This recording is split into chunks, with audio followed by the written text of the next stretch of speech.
Hello everyone and welcome to Perth. My name is Yoshi Itoku and I'm reporting for Gamers Classified. Today we're in town for the Perth Games Festival. This is a volunteer organised event which is all about showcasing and supporting local talent. So come on, let's go see what's happening.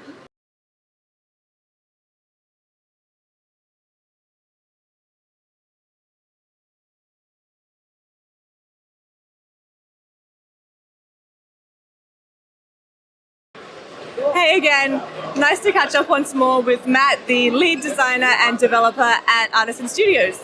Yeah, thank you very much. Lovely to see you again, Yoshi. So tell us, is this your first time at the Perth Games Festival?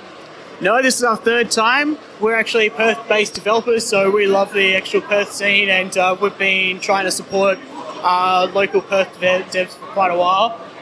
We're hoping that we can represent as well, like young Murdoch students, because we were once Murdoch students once upon a time. Okay. Yeah, in the faraway land. So how has the scene developed in the 3 years that you've been attending? Well, the first quite a lot. We've had, first year we attended, we had 3 heroes, a very rough map, very rough gameplay, and every year since has just been more polished. Now we have 9 heroes, online play, AI, leveling, perks, so there's a lot of stuff that's changed since then. So we did speak to you about a month ago at PAX, so everyone be sure to check out that interview. What's new since a month ago? Alright, so as I did mention, there's AI. So we actually got little AI characters now that you can also play along with, and they can be able to beat up and mess around. We've also been moving over to get our PC beta testing released, so we've been working a lot on that. And we've done a lot of graphic UI changes, so you're also having matchmaking UI adding, as well as upgrades with different effects, so slowdown effects are happening. You can see graphic UI, you can see graphic UIs for damage and all that, so lots of little things like that. So you mentioned beta testing. Is that something that people can still sign up for? Absolutely. It's right at the top of our website. It's basically email and your name, and basically you'll be able to sign up that way. We'll be rolling out our PC release hopefully within the next couple of months, and then so on and so forth. So we've got Xbox, then possibly PlayStation and Nintendo, so well, Switch. Sure, and apparently you also have a Kickstarter campaign, is that correct? Yeah, we've been still running our Kickstarter campaign.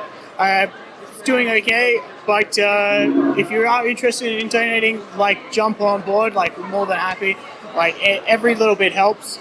But regardless, the main thing is signing up for the beta and just playing the game and being able to support us that way. Jumping onto Discord or Facebook groups, because that's where you can get in touch with us and talk with us and check out the game yourself. So next best thing to being here today, I suppose. Well, it's the next best thing, absolutely.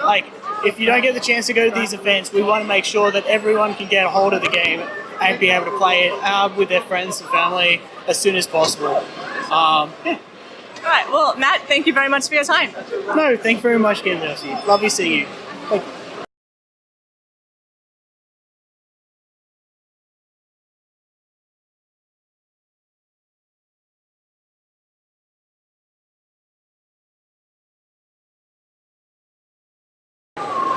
I'm here with Matt from Twice Different. Hey Matt, how are you? I'm good. All right, so what can you tell us about this game? So this is a little demo of the Looking Glass, which is a holographic display made by the Looking Glass factory. So they had a Kickstarter a few months ago, and we managed to get a unit ahead of schedule. So we've been playing with this for a couple of weeks, just showing it off mainly to developers and anyone who's interested in cool new tech. So it's kind of similar to Nintendo 3DS, but renders 45 different views from different angles, so you get kind of a 3D effect without needing to wear 3D glasses. All right, so is this your first time at the Perth Games Festival? So we've demoed a few different games. Last year we were demoing Bounce House, which is a little mobile game. This year we're kind of just showing off some tech stuff. We haven't really got any games that are out there at the moment. But yeah, we're working on some things. So. Okay, so can this technology be implemented for any game, or does it have to be specific games that are made that will accommodate it? So it kind of is suited for certain kinds of games. It's got quite a small kind of area that it can render and still be in focus.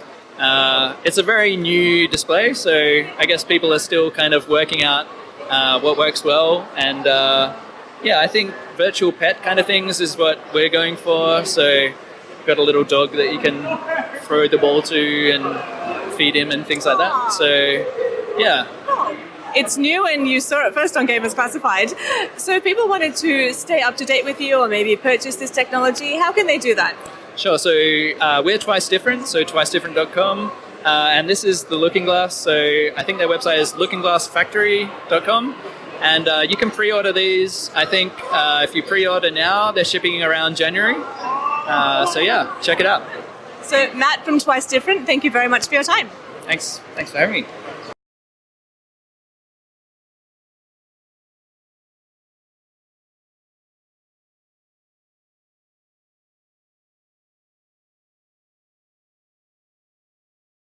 Hey everyone, I'm here with Ant and Dan, the developers from Baron. Hey gentlemen, how are you? Well, very good. Very happy to be here. Yeah. Very happy. All right, so what can you tell us about this game? Well, this is Baron. This is it's a local multiplayer game. So it's one that you play at home with your friends on the couch, and it's set in World War One sort of era where you're in biplanes, and it's got cute little animals flying the biplanes. Aww. Yeah, so tell us a little bit about the production process. We've been working on it for about 18 months. That's full time, we're both of us doing it. We've outsourced a lot of the graphics we wanted to try and make the graphics as good as we could within our budget, so spent a lot of time on that.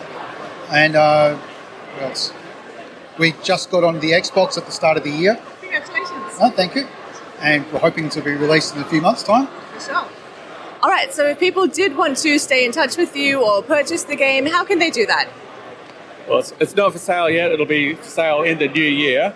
Currently, it's on our website, which is dogmelon.com.au/Baron. All right. So everyone keep an eye on that website. Ant and Dan, thank you very much for your time. Thank you very much. Yep.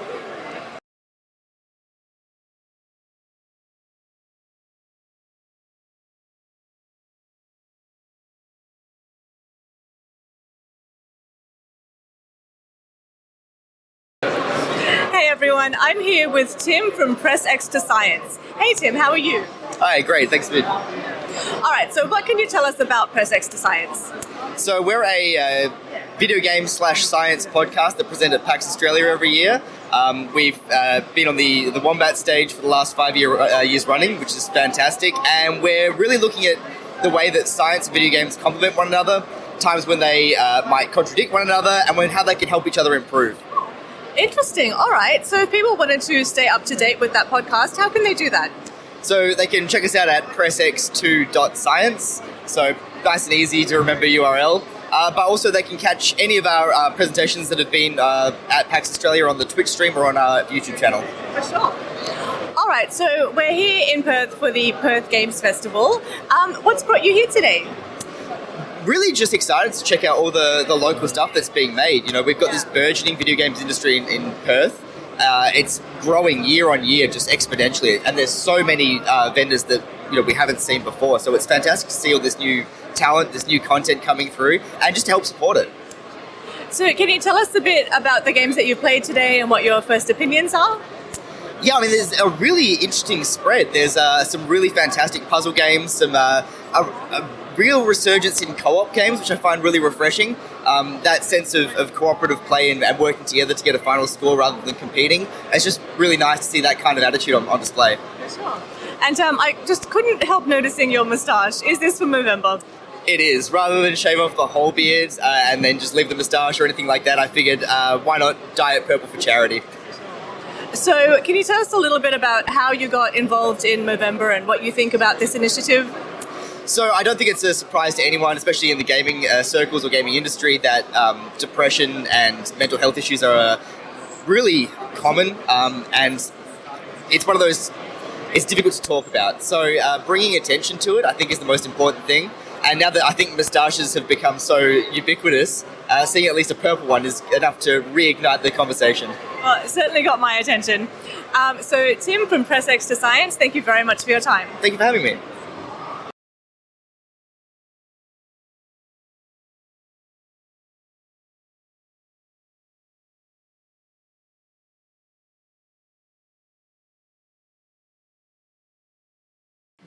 I'm here with Jonathan and Kimberly, the designers behind Banishment. Hey guys, how are you going? Great, thanks. Very good, very good. All right, what can you tell us about this game? Okay, so Banishment is a semi-cooperative, asymmetrical card game about exorcism and demons. It's the most fun you can have while consuming the souls of your friends. So if that's the kind of a thing you like to do in your play group of like tabletop games, I highly recommend it. It's about 10 to 15 minutes to play once you know the rules. It's very fast. It's kind of like a beer and chips game. One player takes on the role of the demon, and the rest of the players are exorcists trying to work together with limited resources to banish that demon before the demon devours their tasty, tasty souls. That sounds like a fun idea, and I do like that it's quick. It can hold my attention. So can you tell me a little bit about how you came up with this idea? Well, we originally developed it as part of a game jam, which is an event where you have 48 hours or less to create a complete game prototype to the best of your ability and get it as complete as you can. So we thought, we both like heavy metal, and we thought, let's do something like that. There's a fun party game that people can get through quickly. And we pumped it out in a very short space of time. We were actually quite happy with it and thought, hey, we can possibly kickstart this and take it a bit further. So that's what we decided to do. Yeah, I don't think when we first made the game, we did it mostly for fun. It was only when we actually had the first version of it that we thought, oh, there's something here. Yeah. So I think we brought it to one of the Perth Games Festivals. We did, yes. And we tested it with people. We saw what the reaction was, and everyone was like, yeah, this is great. And so we said, we'll kickstart it. So we took a bunch of people's names and we made sure we did a lot of testing on the game to make sure it was all like finely tuned, and made a bunch of alterations, and then did a Kickstarter, and it went really well. And we've got a bunch of copies of the game. We've been, selling them from our business, Dark Mirror Games, ever since. Right. So if people did want to purchase it, how can they do that? Well, we sell it on our website, so darkmirrorgames.com. You can purchase it for sale. We're also selling it here today at the Perth Games Festival. Definitely. Well, do you think you could give me a little bit of a run through? Absolutely. So there are 3 decks of cards. One deck is for the exorcists to all work from. One deck is for the demon to play from with their own specific cards. And one deck is the ritual deck. So the rituals all come out, and they have symbols on them, different types of symbols, and these same symbols are on the exorcist cards. So the exorcist cards have a symbol and they have text, and you have to decide, am I going to use this for the symbol, or am I going to ignore the symbol and cash it in for whatever the text says? Okay. And the reason you want to do this is, if you solve all the rituals, you match up symbols with all the symbols on the rituals, solve all the ritual cards, the demon is defeated.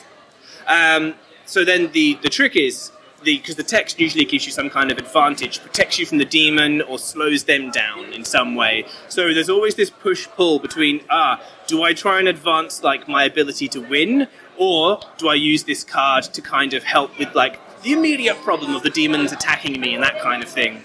And inevitability is on the demon side.